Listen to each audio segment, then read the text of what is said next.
How's our Waka-jumping? Hi David, what do you make of the government's decision to appoint a Crown Observer to Wellington City Council? Oh, look, it's absolutely necessary for the Wellington people, especially the ratepayers, after a series of, I would say, very poor decisions. It's about time that the government intervened in a light touch way initially, but it shows that we're watching and may be able to take further steps if necessary. This isn't undermining, a democratically elected council? I think we've got to be clear. Parliament makes the Local Government Act that says they can hold an election and take rates off people. If they're not doing a good job, then Parliament and the government also have the legal ability to take steps to get a fair deal for the ratepayer. And just on the Greens' decision to boot, and then following the Speaker's decision to boot Darlene Tana out of Parliament, do you agree with the decision? Look, it may be an unpopular position.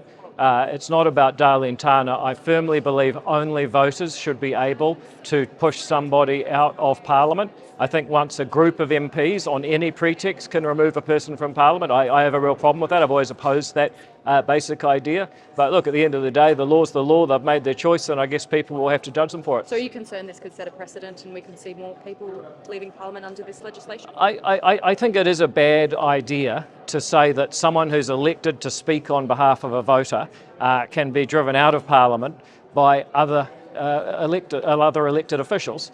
So I do think it's a bad precedent. I've always disagreed with the law. You're going to lobby your cabinet colleagues to repeal it?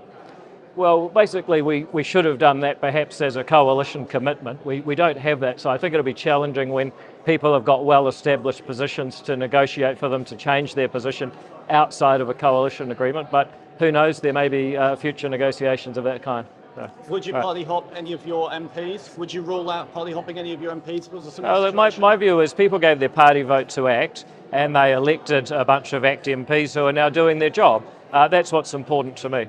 So did the Speaker get it wrong by booting Darlene Tana out of Parliament? Well, the Speaker's compelled to follow the law, so I don't think it's any point criticising him. I do have a criticism of the Green Party. It's not that I necessarily agree with Darlene Tana or anything she's done, but I do think there's a really important principle that only voters should be able to push someone who was elected out of Parliament.